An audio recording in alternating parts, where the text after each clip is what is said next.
Hello viewers, welcome to my channel.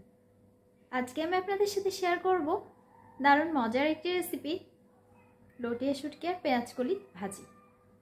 Skip না করে পুরো ভিডিওটি দেখুন, আশা করি আপনাদের ভালো লাগবে। আমার চ্যানেলের সব ভিউয়ার্স এবং সাবস্ক্রাইবারদেরকে অসংখ্য ধন্যবাদ পাশে থাকার জন্য। লটিয়া শুটকি আর পেঁয়াজকলি ভাজি করার জন্য আমি 5টি লটিয়া শুটকি নিয়েছি আর নিয়েছি 12টি পেঁয়াজকলি। লটিয়া শুটকিগুলো মাথাটা বাদ দিয়ে আমি এভাবে টুকরো করে কেটে নিয়েছি। পেঁয়াজকলিগুলো এভাবে টুকরো করে কেটে নিয়েছি। আরও কেটে নিয়েছি 2টো মিডিয়াম সাইজের পেঁয়াজ। পেঁয়াজটা এভাবে কাটলে ভাজিটা খেতে ভীষণ মজা লাগে। একটি বড় সাইজের রসুন এভাবে টুকরো করে কেটে নিয়েছি। একটি টমেটো এই সাইজের করে কেটে নিয়েছি। 2টো কাঁচামরিচ কেটে নিয়েছি এভাবে টুকরো করে। শুটকিগুলো আমি গরম পানিতে ভিজিয়ে রাখছি 10 মিনিট। 10 মিনিট পর গরম পানিটা ফেলে দিয়ে আমি শুটকির টুকরোগুলো খুব ভালোভাবে ধুয়ে নিয়েছি। চুলায় একটি ফ্রাই প্যানে 1.5 টেবিল চামচ তেল গরম করে নিয়েছি। প্রথমে রসুনগুলো দিয়ে দিচ্ছি তেলে, হালকা একটু ফ্রাই করে নিচ্ছি।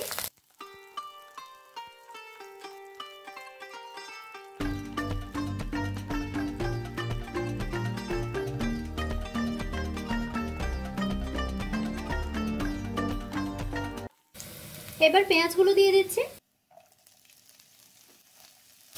হালকা ফ্রাই করে নিচ্ছি।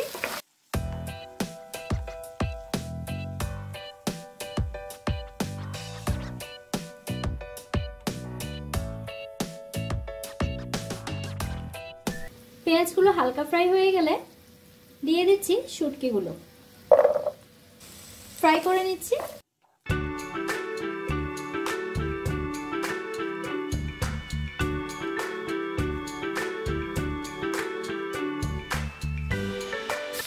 এবার পেঁয়াজকলিগুলো দিয়ে দিচ্ছি, ফ্রাই করে নিচ্ছি।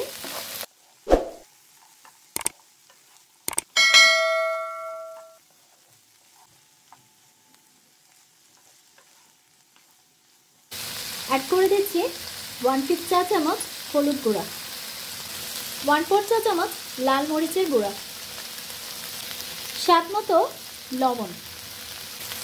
মশলাগুলো একটু মিশিয়ে নিচ্ছি।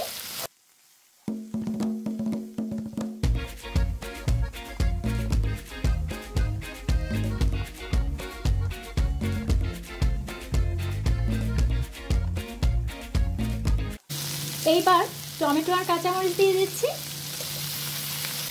সব একসাথে ফ্রাই করে নিচ্ছি।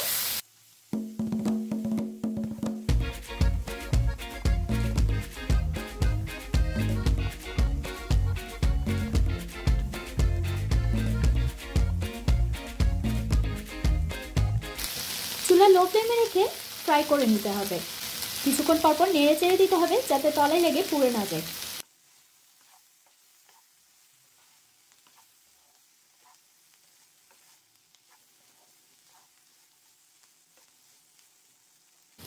ছয় থেকে 7 মিনিট এভাবে ফ্রাই করার পর অ্যাড করে দিচ্ছি ধনেপাতা কুচি।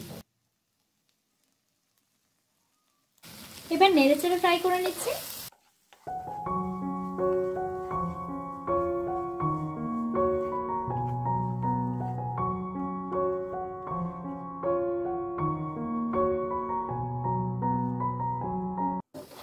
আরও 1 মিনিট নেড়েচেড়ে ফ্রাই করার পর ভাজিটি পরিবেশনের উপযোগী হয়ে গেছে। আমি চুলা অফ করে দিচ্ছি। তৈরি হয়ে গেল ভীষণ মজার লটিয়া শুটকি আর পেঁয়াজকলির ভাজি। শীতের দিনে গরম ভাতের সাথে এই ভাজিটি খেতে ভীষণ মজা লাগে। রেসিপি যদি আপনাদের ভালো লেগে থাকে তাহলে ভিডিওটি লাইক এবং শেয়ার করুন, আর সেই সাথে আমার চ্যানেলটি সাবস্ক্রাইব করে নিন। পাশে থাকা বেল আইকনটি ক্লিক করে দিন যাতে দারুণ সব রেসিপির নোটিফিকেশন পেয়ে যান। ধন্যবাদ।